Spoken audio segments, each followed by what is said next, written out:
Pronto, gravando. Jesus. Não.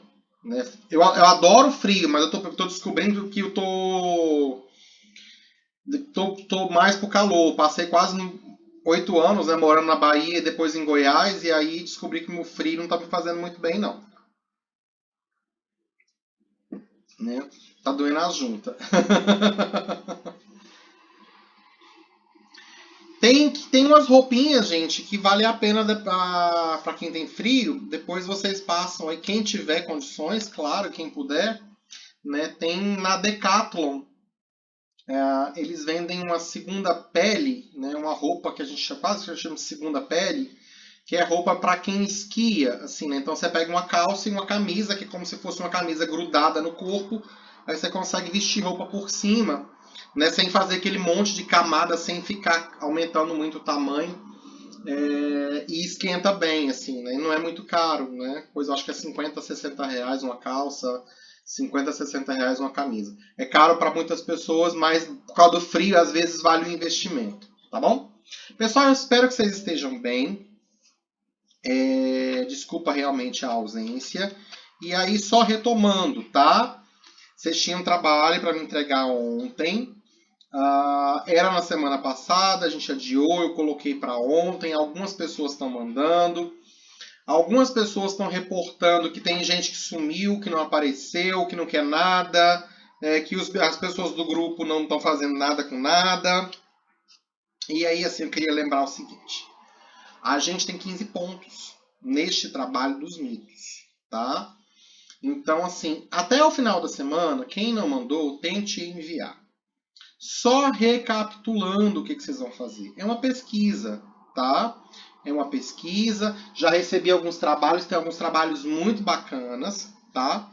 Então, o que a gente fez? A gente dividiu os grupos. Sei que é difícil trabalhar em grupo, principalmente quando a gente não conhece todo mundo. Primeiro ano, então, e nessa situação é mais difícil trabalhar em grupo, porque é pela internet, é pelo WhatsApp e tal. Né? Mas é uma pesquisa e montar uma apresentação, né? Uma apresentação preferencialmente em formato de podcast. Hidrata aí a boca, passa hidratante, tá, Samila?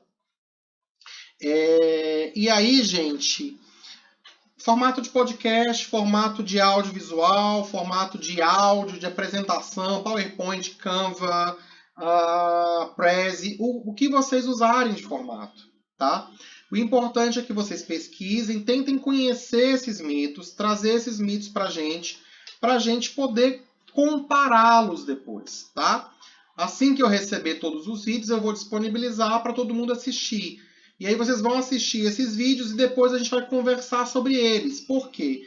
O que é a ideia? A ideia é que a gente perceba que o mito é um tipo de narrativa presente em todos os lugares do mundo, em algum momento, tá? E atualmente o mito é muito importante a gente entender do que se trata, como é que se constrói uma narrativa mítica, né? Para a gente, inclusive, se posicionar racionalmente diante de algumas tentativas de explicação.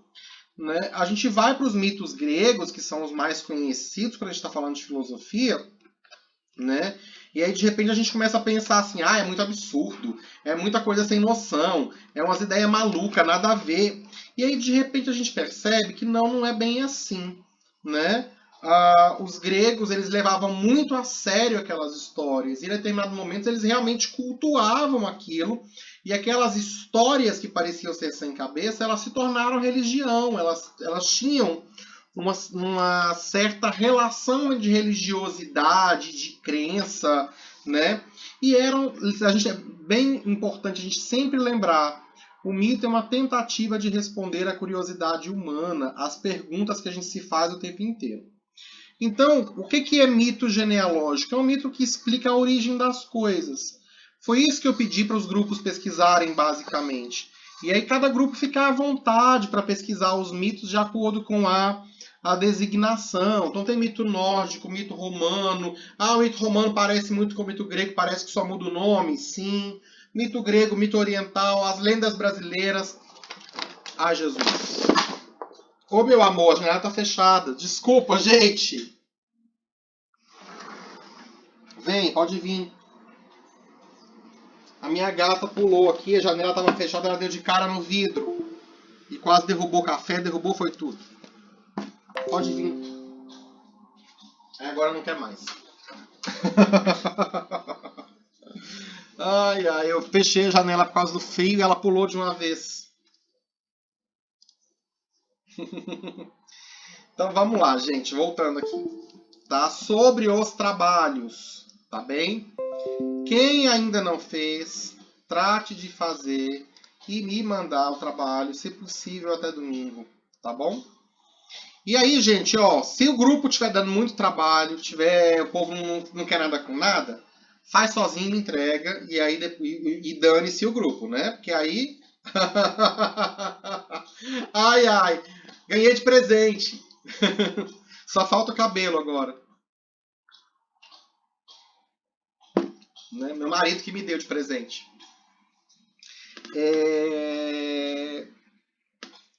Ok para o trabalho dos mitos? Façam. Lembrando que ele vale 15 pontos.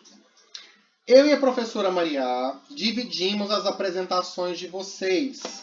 Né? Ela deve liberar lá. Os grupos já foram divididos para quais textos cada um de vocês tem que ler. Que é a nossa outra avaliação, os outros 15 pontos. Lembram? Os outros 15 pontos, uma parte é o trabalho, o podcast que vocês vão gravar, fazendo a apresentação lá do livro, a sugestão de leitura, respondendo algumas questões críticas no roteiro que a professora Maria disponibilizou para vocês, certo? E a outra parte dessa nota, deste trabalho da distopia, né, é no debate que a gente vai fazer. Lembrando que assim, um grupo tem que ouvir o áudio do outro grupo, e aí elaborar algumas perguntas para o grupo responder e a gente fazer esse debate. Tá tranquilo? Também vocês compreenderam essa tarefa? Só para lembrar vocês, para posicionar vocês, ADM 1A. A gente vai fazer a apresentação no dia 20 de julho, tá? E aí, no dia 20 de julho, a gente já conversou com a professora Shirley, vocês não terão aula de comunicação empresarial. E aí, a partir de 10h10 da manhã, a gente começa a apresentação dos trabalhos do grupo de literatura, dos grupos de literatura, tá? Então, coloquem na agenda de vocês. Dia 20 de julho, vocês vão fazer a apresentação, são os debates, tá? Vocês têm que mandar os podcasts pra gente antes, pra gente ouvir, pra gente passar o podcast pro grupo que vai escutar o podcast de vocês, pro grupo elaborar as perguntas, e aí no dia 20 são os debates. Compreendido? Lembrando, gente, ainda mais agora, e vocês que estão começando, não deixem para a última hora. Apareçam, tá? E é trabalho em grupo, conversem, tá? O ideal é a gente fazer grupo com quem a gente já conhece, com quem a gente gosta. O ideal é isso? Não, isso é o mais fácil. O ideal é a gente realmente tentar conhecer todo mundo, se entrosar e conhecer as pessoas, tá bem? Então, recadinhos dados. Eu quero falar com vocês de 4 mitos hoje, antes da gente passar, porque aí eu vou encerrar aqui provisoriamente o assunto dos mitos. Vocês vão devolver, né, os trabalhos, me mandar os trabalhos para fazer as correções. Eu vou disponibilizar para vocês. E aí, nas próximas semanas, a gente já vai começar a falar um pouquinho mais do que é a filosofia, tentar entender esse conceito de filosofia, tá? E aí, para além desse conceito de filosofia, a gente vai conversar um pouquinho sobre distopias e utopias, né? Sobre sonho e realidade, sobre principalmente a realidade dura. A nossa atualmente, se a gente falasse que fosse ficção científica, talvez a gente acreditasse, né? Mas como a realidade está dura demais, tem gente que acha que realmente o que está acontecendo não está acontecendo. Tá bom? Na semana passada, eu tinha me programado para falar com vocês de um mito, que é o mito do andrógeno, tá? É um mito que aparece num livro lá de Platão, um diálogo de Platão, chamado O Banquete, que é uma obra em que Platão vai se questionar sobre o que é o amor, né? O que é Eros. Lembrando que a gente tem 3 palavrinhas básicas para designar amor em grego, tá? A gente tem eros, a gente tem filia, philos, né? E ágape. Tá? Basicamente 3 palavrinhas que vão designar esse amor, tá? Então, eros, ele está mais ligado para o amor, para essa paixão, para esse desejo, né? Ao erotismo, à manifestação do nosso desejo, não apenas desejo físico, carnal, mas um desejo também intelectual, tá? Filos é uma espécie de amizade, né? Esse amor que é amigo, que inclusive compõe o nome da palavra filosofia, né? Essa amizade, esse querer bem. E a ágape está muito próximo àquele amor divino, né? O amor fraternal e etc. Tá? Mas neste livro do Platão, neste diálogo platônico, né? Os livros de Platão a gente costuma chamá-los de diálogos, porque eles inclusive são feitos nessa forma, Sócrates e outros personagens conversando, dialogando, né? Então no diálogo chamado O Banquete, Platão vai discutir sobre o que é Eros, o que é o amor, né? São 7 personagens, cada um apresentando a sua visão, a sua opinião sobre o que é Eros. Quem é Eros? Quem que é o amor, né? Independente dos outros discursos, que a gente vai estudar um pouco mais aprofundado lá no 2º ano, quando a gente for falar de erótica e estética, eu quero chamar a atenção para vocês para um discurso especificamente mitológico, que é um dos mitos que ainda ele é muito antigo e até hoje a gente fala dele, que é o mito da alma gêmea. Né?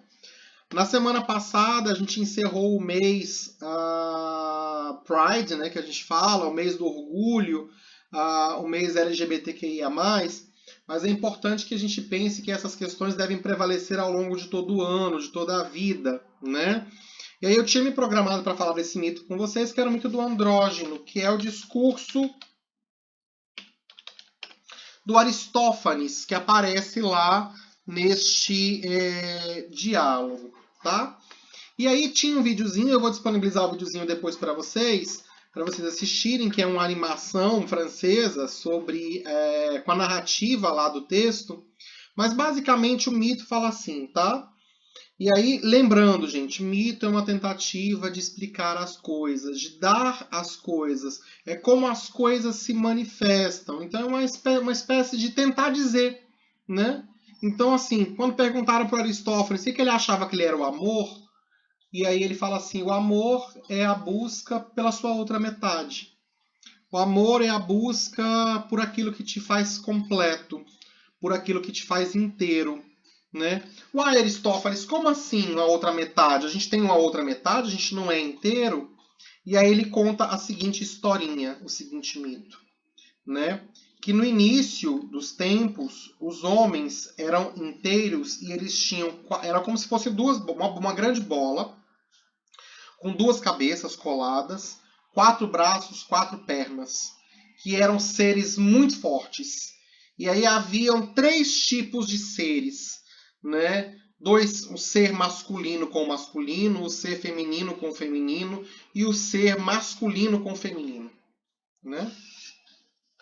Esses seres eram completos, eram felizes, eram fortes e em algum momento eles quiseram escalar o Olimpo, né, e enfrentar os deuses. Os deuses, irados com isso, eles resolveram castigar os homens, então partiram esses seres ao meio, né? E aí, desde que eles partiram, né, esses seres eles se sentem fracos, eles se sentem carentes, porque falta alguma coisa. E aí, desde então, eles ficam procurando aquela outra parte que lhes foi tirada, para que eles voltassem a ser inteiros, fortes e verdadeiros e completos, tá?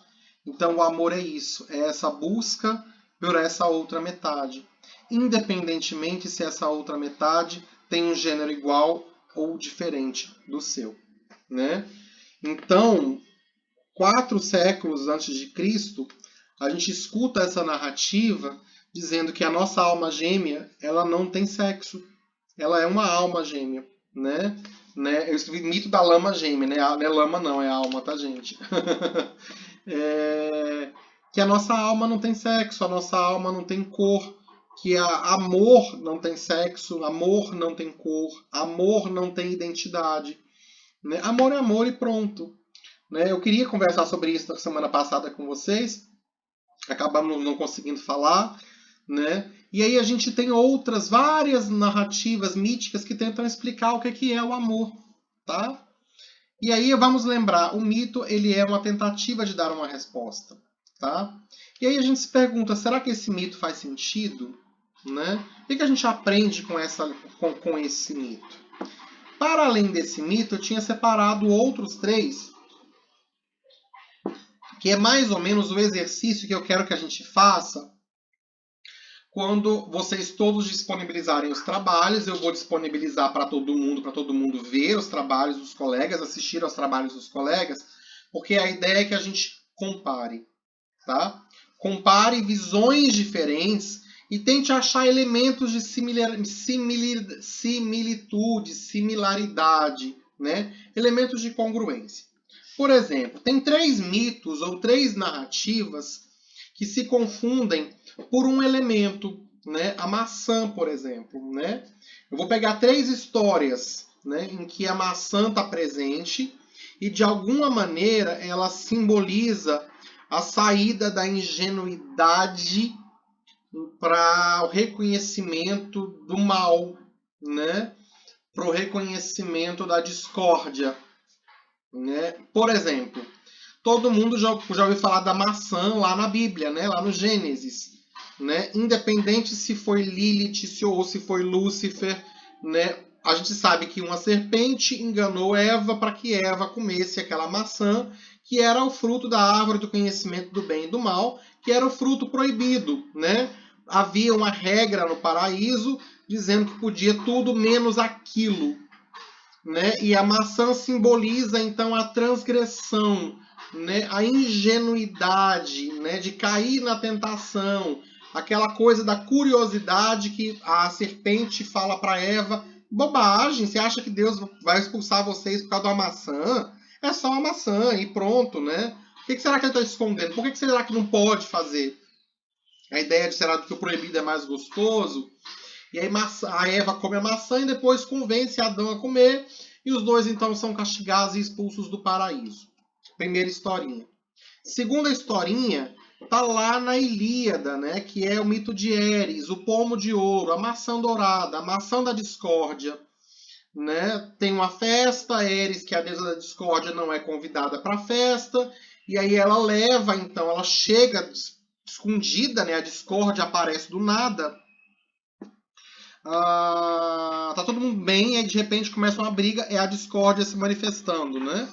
Aí a discórdia chega lá com a maçã de ouro e coloca um bilhetinho assim, para a mais bela. Afrodite, Atena e Hera vão disputar o título, né? Porque elas querem para si não só aquela maçã de ouro, mas o reconhecimento de que são a deusa mais bela, de que cada uma que se acha a deusa mais bela. E os deuses não tomam partido, eles não querem fazer escolha. Eles jogam a responsabilidade para os humanos. Quem escolhe Afrodite. Afrodite promete a mulher mais bela. E aí, no pagamento da promessa, para Paris, o príncipe de Troia, né, Helena, a esposa de Menelau, é raptada. Aquela história toda que a gente já conhece na Ilíada, que acaba lá com a destruição de Troia, né, pelos gregos.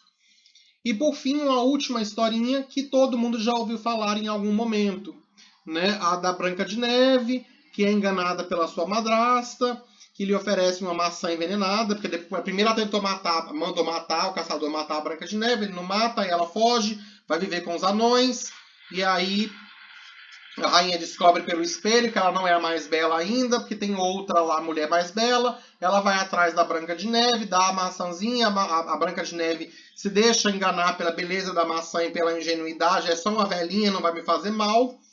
E no final das contas ela come, cai em sono profundo até que um príncipe a desperte. Né? Credo, como se a gente precisasse de príncipes encantados para resolver os nossos problemas. Mas tudo bem, isso à parte. a maçã ela representa essa saída, né? Esse enfrentamento da ingenuidade. O mal existe no mundo, né? E aí tem consequências. São histórias que tentam nos dizer alguma coisa, tá? E aí o que é importante no mito? Né? A gente tentar perceber o que está sendo manifesto, qual que é a manifestação por trás disso, o que está sendo, o que as pessoas estão tentando explicar, né?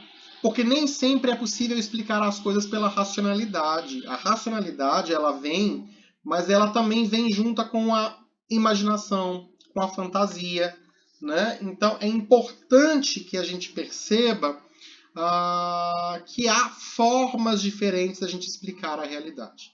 E o mito é uma delas, tá? Eu quero que vocês pensem sobre esses mitos que eu comecei com vocês e a gente vai detalhá-los um pouco mais à frente. E aí, à medida que vocês forem apresentando os trabalhos e a gente for tomando conhecimento dos trabalhos dos colegas, a gente vai perceber assim, os gregos, os romanos, os nórdicos, os orientais, né? Cada um, a seu tempo e em seu lugar, tentou explicar a realidade, tentou explicar como é que as coisas funcionavam, né?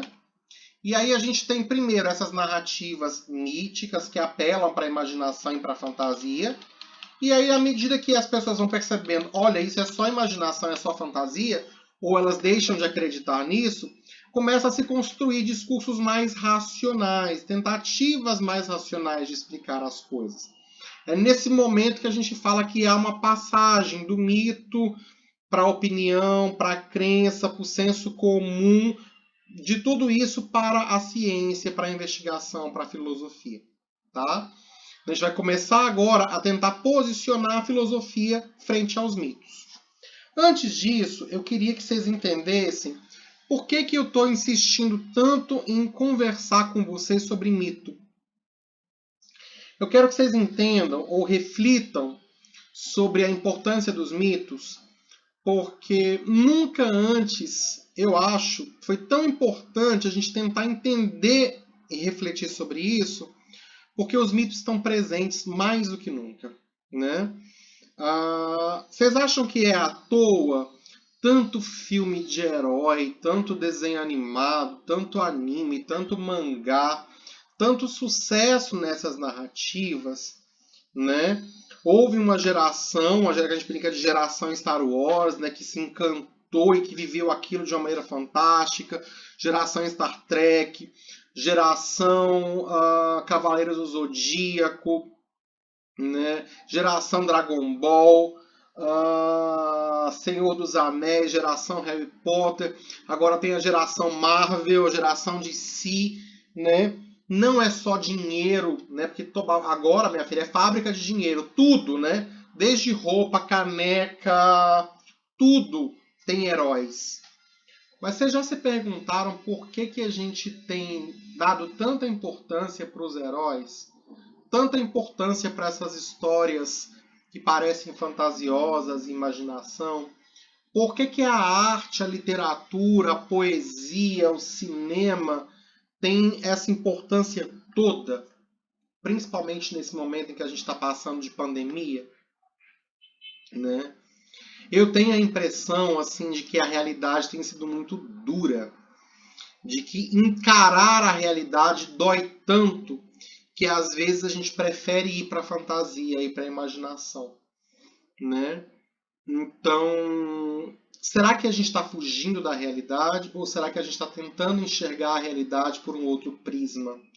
Será que realmente a gente não tem salvação e a gente precisa de herói, a gente precisa de um mito, a gente precisa de um Deus para nos salvar, para nos tirar desse mar de lama em que a gente se enfiou, né? Politicamente, a ideia de mitos e heróis, ela está presente não só no Brasil, né? Mas no Brasil ela tomou uma dimensão que até dois personagens foram colocados na última eleição presidencial como o mito e o herói, né? Então a gente tinha um ex-juiz chamado de herói, né, que ia acabar com a corrupção e trazer o Brasil de novo para os trilhos. e tínhamos um mito, né? Um ser, um senhor que nunca pareceu ser muito inteligente, apesar de nos enganar, de ser tipo assim, né? Ser uma besta fera em pessoa, né? E que foi carregado no colo e as pessoas chamando de mito, né? Como se fosse o salvador da pátria, né? E aí tem gente que inclusive acredita até hoje que o Brasil já não tem mais corrupção, que não tem mais corrupção no governo. Tem gente que acredita que a Terra é plana, tem gente que acredita que o vírus é uma invenção, que não existe pandemia, que tudo coisa de comunista. Mas a que ponto a gente chega das pessoas chamarem uma pessoa de mito, né? Vocês já pararam para se perguntar, né, por que a gente foi chamado de mito? Será porque ele é pura imaginação, porque é pura fantasia? Será porque ele é fake? Opa, nem todos os mitos são fakes. Os mitos são tentativas da gente explicar a realidade, né? Será que as pessoas não dão conta de encarar a realidade? Precisam inventar um herói? Né? Até o Papa diz que a gente não tem salvação. Né? Às vezes eu fico pensando se Jesus Cristo não está pensando nisso, assim, sabe? Ele deve estar lá do tipo, nossa, morri na cruz, apanhei, me coroaram com espinhos, apanhei, furaram as minhas mãos, meus pés, furaram meu peito, me cravaram, me destruíram todo. Tanto que eu sofri para esse bando de gente, para eles terem salvação, e eles continuam desse jeito. Fico pensando se Jesus Cristo não se arrependeu, assim, sabe, né, de ter seguido os planos do Pai. Né? Porque já veio guerra, já veio pandemia, já veio tanta coisa e a gente continua defendendo violência, defendendo morte, a gente continua, né, fugindo da realidade. E aí os mitos estão tão presentes, a narrativa mítica, que as pessoas se recusam em alguns momentos, a usarem de racionalidade para tentar entender o que está acontecendo. Né?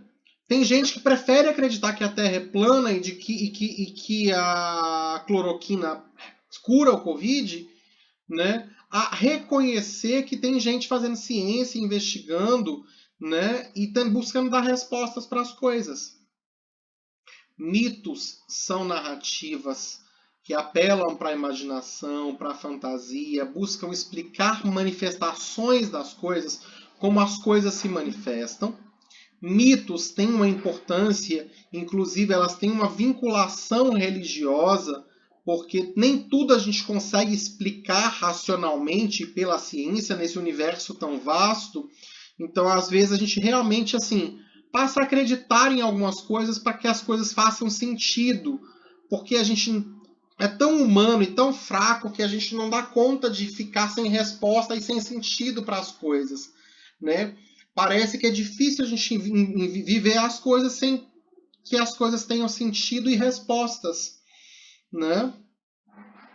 Talvez fosse mais fácil, né? A gente encara, gente, foda-se o porquê, vamos viver, né? Mas o porquê nos incomoda. A origem de algumas coisas nos incomoda. As perguntas nos incomodam. E aí a gente precisa, e a filosofia nos faz esse convite, no sentido de vamos tentar pelo menos achar as respostas. Se a gente não achar, tudo bem. Se a gente achar as respostas e elas não nos agradarem, beleza, vamos tentar conviver com isso, né? Vai lá, Gabi, boa vacina. Da gripe ou da Covid?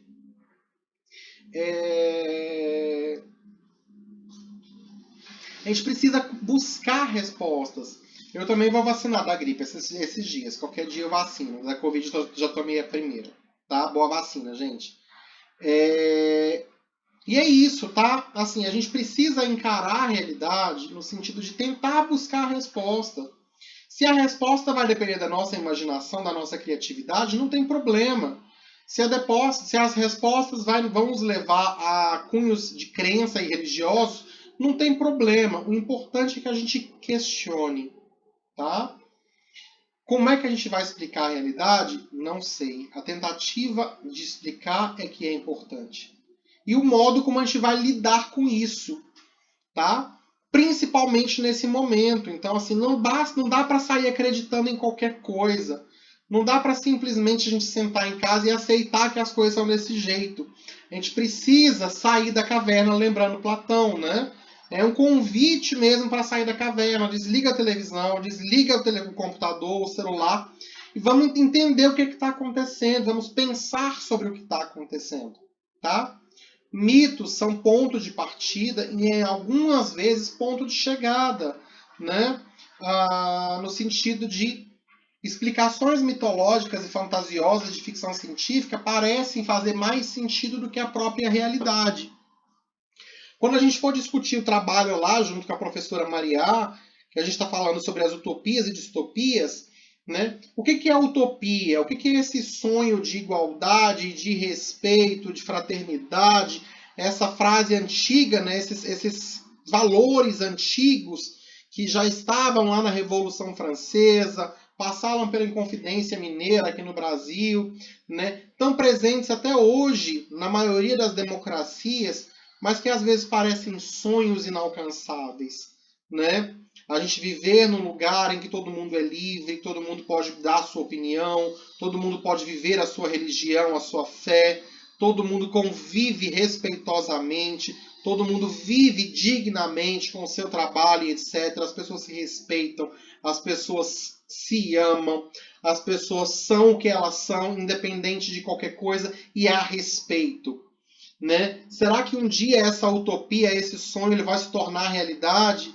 Ou será que as coisas tendem a piorar e a cada vez serem mais distópicas, no sentido de opressão, de falta de informação, de fake news, de uns poucos ricos dominando uma maioria muito pobre que passa necessidades, que se sujeita a certas indignidades, né? E aí, como é que é encarar esse mundo? Como é que a gente explica tudo isso que está acontecendo, né? Porque não parece pouco irracional para vocês que no mundo em que a gente produz tanto alimento, a gente tem a gente passando fome? No mundo com tanta tecnologia, a gente tem gente dormindo na rua, gente com frio, né? Por que poucas pessoas têm tanto dinheiro e muitas pessoas têm tão pouco acesso? Será que a solução realmente, Danilo, é a revolução comunista? O que é o comunismo que algumas pessoas tanto abominam, né? Que tanto falam mal disso, né? Dessa vida em comunidade, né? Vamos dizer assim. E aí eu vou fazer uma provocação para vocês. A gente fala da filosofia como uma invenção grega, né? Como uma invenção grega. Será que tem solução, gente? Essa que é a pergunta. Será que a gente tem solução? Será que tem salvação? Será que tem saída? Pelo que a gente tem que lutar? E aí a provocação que eu vou fazer é assim: a filosofia é grega. E ela é ocidental. E ela ignorou muitas coisas, né? Ao longo da história. E aí eu fico me perguntando se a filosofia fosse africana, né? Será que a gente não teria uma outra visão de mundo? Será que a gente ainda seria tão capitalista, tão egoísta, tão individualista, né? Porque a filosofia grega, a Grécia, que inventou a democracia, que inventou a filosofia, a literatura, né? Em África, na filosofia africana, tem um conceito, né, que é muito importante, que é esse conceito de comunidade, né, um respeito comunitário. E a filosofia africana, ela põe no centro, por exemplo, aquilo que foi excluído lá na filosofia grega, na cidadania. A cidadania grega excluiu as mulheres, excluiu as crianças, excluiu os estrangeiros e garantia direito à cidadania aos homens livres bem-nascidos. Em África, os conceitos de comunidade eles são muito matriarcais, ao contrário da coisa patriarcal que aprendemos no mundo ocidental e branco, né? Eu fico me perguntando se a filosofia fosse africana, maternal, comunitária, se entender isso, a gente não seria um mundo diferente, e se talvez não fosse essa a saída. a gente entender o mundo como essa relação materna de amor e de carinho com os filhos e essa relação com a comunidade, essa relação não egoísta, né? Porque, Samila, a gente, enquanto ser humano livre, a gente às vezes se esquece de que a gente vive com outros seres humanos livres, né? Em comunidade, né? E que a gente é animal político e que as nossas escolhas elas têm consequências para todos os outros, né? E aí, por mais que a gente vive em comunidade, a gente é uma comunidade egoísta. É um monte de gente egoísta que tenta viver em comunidade. Então é uma comunidade falsa, né? Porque no final das contas, por mais que a gente fala que a gente vive em comunidade, que a gente vive em coletividade, o nosso egoísmo, a nossa individualidade, ela sempre se sobrepõe, né? Porque quem tem emprego, quem tem acesso, quem tem dinheiro, não está disposto a dividir com quem não tem. Quem não tem quer ter acesso e quem tem não quer dividir, porque acha que é injusto. Então, o que é justo? Né? O que é correto? Como é que as coisas funcionariam melhor? Todas essas questões que nos afligem, né? Principalmente neste momento de pandemia em que todo mundo está doido para se divertir, está doido para sair, está doido para viver o mundo, viver a vida mais intensamente ainda, né? E aí que há uma série de questões sociais elas se agravam. Qual que é a melhor maneira de viver e de encarar a realidade, né? A realidade é dura, gente, né? E aí, às vezes, realmente é mais fácil a gente fantasiar. É mais fácil a gente viver no mundo das séries, no mundo dos livros. É mais fácil a gente se isolar. E é mais fácil a gente criar narrativas mitológicas, fantasiosas, fabulosas, ou a gente apelar para uma certa religiosidade do que a gente encarar a realidade. Eu quero que vocês reflitam sobre essa impressão, sobre essa questão. É isso mesmo, Samila, é isso mesmo. Então, assim, a discussão não pode se centrar em capitalismo, socialismo, comunismo. A discussão é muito pior, a discussão é muito mais séria. A discussão é a gente entender o que a gente é enquanto ser humano. O que a gente está fazendo nesse lugar, o que significa ser humano, o que significa ser gente. Né? O que significa viver em sociedade, o que significa a liberdade, o que significa ética, moral, regra, quem é que tem direito de definir uma regra, como é que as coisas funcionam. As questões são muito mais profundas, ou seja, as questões são muito mais filosóficas, né? As questões, elas têm um caráter de profundidade que a maioria das pessoas não está disposta a enfrentar. Porque pensar tudo isso incomoda, gente, incomoda. Então é muito mais fácil, às vezes, eu ter um político de estimação ou ter uma posição de estimação que me deixa confortável. Confortável com o que eu tenho ou com o que eu quero, né? Ou com aquilo que eu não tenho.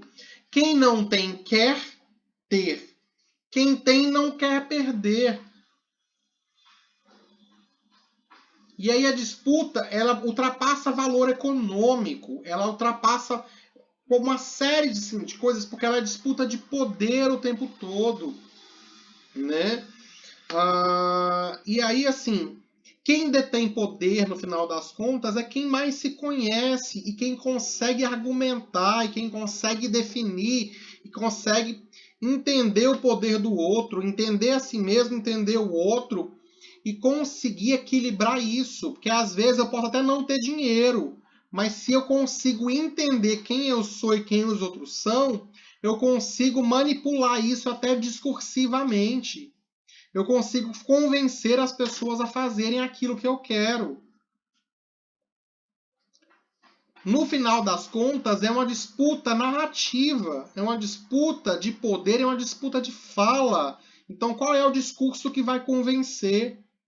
Será que o que nos convence melhor é o discurso mítico ou é o discurso fantasioso, é o discurso religioso, é o discurso racional? Quem é que consegue dominar melhor o discurso e fazer-se ouvir? É essa que é a disputa de poder que está em jogo hoje. Quem consegue se fazer ouvir, né? Porque a gente, às vezes, eu fico me perguntando, né? Aquela pergunta, né? Como é que Bolsonaro chegou no poder? Né? Que é a pergunta que muitos de nós temos nos feito, né? Porque no final das contas, o discurso dele era o discurso que muita gente queria fazer e não tinha coragem, né? E no final das contas é isso, a gente vive num lugar onde as pessoas são preconceituosas, as pessoas são homofóbicas, as pessoas são machistas, são patriarcais, as pessoas querem defender o seu dinheiro, a sua posição social, e aí elas criam uma série de discursos para defender isso. No final das contas, é defender o preconceito que elas carregam, que elas são, é defender o que as próprias pessoas são.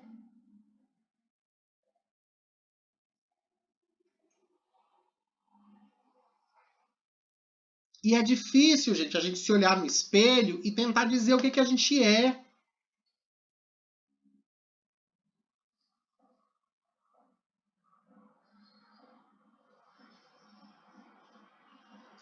Exatamente, Samila. Aí a pergunta é, então já que a gente não vai responder, vamos deixar para lá? Será que esse é o caminho, por exemplo, né? Então já que a gente não vai achar a resposta, já que a gente não vai conseguir responder e vai sempre continuar existindo disputa de poder, a gente vai deixar para lá? Não, porque não é justo. E aí, gente, as pessoas que têm senso de justiça, senso de humanidade, de coletividade, de liberdade, vão defender, porque esses ideais, eles existem, né? Então, assim, eu quero um mundo melhor para mim, para os meus filhos, para minha família. Então, se eu quero um mundo melhor para mim, para os meus filhos, para minha família, é minha obrigação lutar por um mundo melhor, né?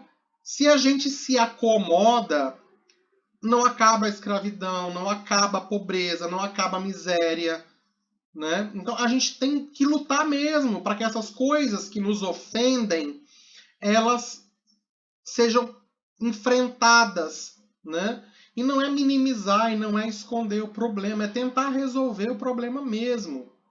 Só que assim, são visões de mundo diferentes. Para mim, resolver os problemas passam por resolver questões de justiça social, de humanidade, de dignidade. Para algumas pessoas, isso não é problema, porque na verdade tem um grupo de pessoas que acha que pobre, preto, gay, não é nem gente. Na Grécia já se achava isso quando pensaram o conceito de cidadania lá, não sei quantos séculos atrás, né? Milênios atrás. Porque cidadão era o homem livre e bem nascido, a mulher não era cidadão, o estrangeiro não era cidadão, criança não era cidadão, escravo não era cidadão. Tem noção que parece que prevalece até hoje. A gente vê situações, acabei de ver na reportagem hoje no Café da Manhã, né, um menino brasileiro que morava e já era cidadão espanhol, que foi assassinado simplesmente porque um babaca achou que ele estava filmando e esse babaca se achou no direito de bater nele porque ele era gay. E chamou mais 12 pessoas e espancaram o menino até a morte. Quando a gente vê gente que chega na fila da vacina e vê um enfermeiro negro e fala: eu não vou ser vacinado por você porque você não é gente, que você é preto. Quando a gente tem líderes políticos e religiosos que defendem que, né, tem que bater para consertar, porque não nasceu viado, tem que consertar. Isso não é coisa de Deus. Ou quando tem gente que acha que é melhor do que os outros, porque tem dinheiro, porque é branco, porque é rico. O que é certo no final das contas? Quem é que define quem é melhor do que o outro? A gente precisa pensar, sair do comodismo, não aceitar as respostas prontas. E se a gente precisar criar um mundo fantasioso, um mundo melhor, vamos criar um mundo na imaginação e vamos lutar por ele. Eu quero convidar vocês a entenderem que assim tem muitas formas de dizer as coisas. Tem formas míticas, fantasiosas, fabulosas, tem formas religiosas, tem formas racionais e científicas. Não dá para a gente ficar na superfície das coisas, não dá para a gente ficar acomodado. Se eu quero um mundo melhor, eu preciso lutar por um mundo melhor. E eu preciso estar ciente de que ao lutar por um mundo melhor, eu vou entrar em confronto. Eu vou entrar em confronto com as pessoas que acham que já está bom desse jeito. Porque tem gente que vai achar que eu estou equivocado. Tem gente que acha que não existe preconceito no Brasil. Tem gente que acha que não existe homofobia. Tem gente que acha que não existe racismo. Tem gente que acha que lugar de preto é na favela, na senzala. Tem gente que acha que empregada doméstica, que a gente chama ela família, tem que ficar lá no quartinho do fundo, não pode aparecer, tem que usar o elevador de serviço. Tem gente que acha que pobre não tem jeito de estar em escola pública, que a universidade devia ser para quem passa no vestibular, que é por mérito. Tem gente que acha que tem que acabar com cota porque isso é uma bosta, porque tirou a vaga do filhinho do papai que pagava o cursinho e passava na prova. Tem gente que acha que meritocracia resolve, como se todo mundo tivesse condições iguais, no sentido de todo mundo tomou café da manhã direitinho, todo mundo dormiu direitinho, agasalhado, ninguém passou frio, ninguém passou fome, ninguém tem conta para pagar, todo mundo vai levantar cedinho e estudar nas mesmas condições.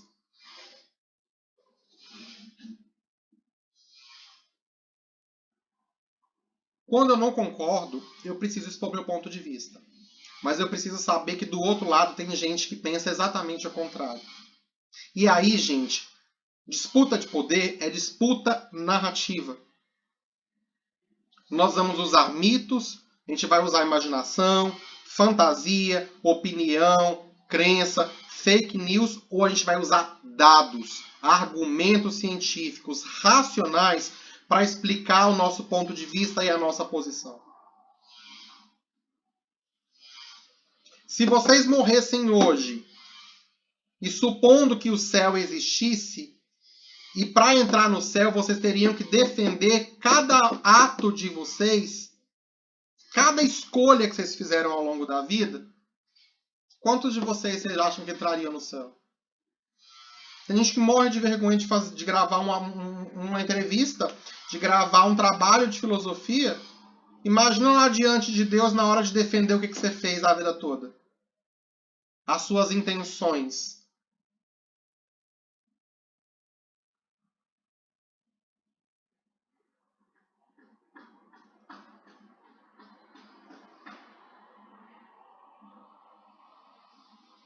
Aí é que tá.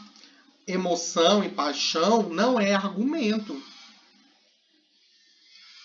Quando eu falo assim, vamos argumentar, é defender mesmo uma ideia conceitualmente. É explicar por que eu acredito em Deus. Por que eu faço as coisas do jeito que eu faço. Por que afinal de contas, vocês estão assistindo essa aula de filosofia? É só por obrigação? Né? Tentar dar respostas para as coisas. Algumas das nossas respostas, elas vão ser sempre mitológicas, elas vão ser sempre fantasiosas de imaginação. Porque tem coisa que a gente não vai conseguir explicar racionalmente. Algumas das nossas respostas, elas vão ser falaciosas, elas vão apelar para a emoção, apelar para a nossa crença, apelar para as autoridades, né? Aquela hora que você grita, mãe! Apela para Deus, para a Bíblia, para a mãe, para pai, apela para o dinheiro, apela para um monte de coisa. Mas tudo são tentativas de dar resposta. E a ideia é convencer o maior número de pessoas de que a sua resposta é a melhor. A filosofia que eu estou convidando vocês para a gente fazer é essa. Tentar aprender a construir argumentos e defender aquilo que a gente pensa, a defender as nossas opiniões, defender aquilo em que a gente acredita, defender a nossa fé. A filosofia não é para questionar a fé de vocês. A filosofia é para que vocês tenham argumentos para defender, inclusive, por que vocês acreditam naquilo que vocês acreditam. Ou a filosofia não vai servir para nada. E aí cada um faz o que quiser, vai ver televisão, vai ver filme, porque pensar na vida e pensar nos problemas e tentar resolver os problemas é muito difícil. Né? Gente, beijo. Chega por hoje. Lembrando dos trabalhos. Quem ainda não encaminhou, encaminhe os vídeos do trabalho dos mitos. Se o grupo está dando trabalho, faz sozinho e lasque-se o grupo. São 15 pontos. O outro trabalho é o trabalho com a professora Maria. Leiam os livros, organizem o podcast e aí depois a gente vai fazer para o debate. Debate de vocês, lembrando, é dia 20 de julho, a partir das 10 horas e 10 minutos. Tá? Coloquem na agenda. Beijo, beijo, tchau, tchau.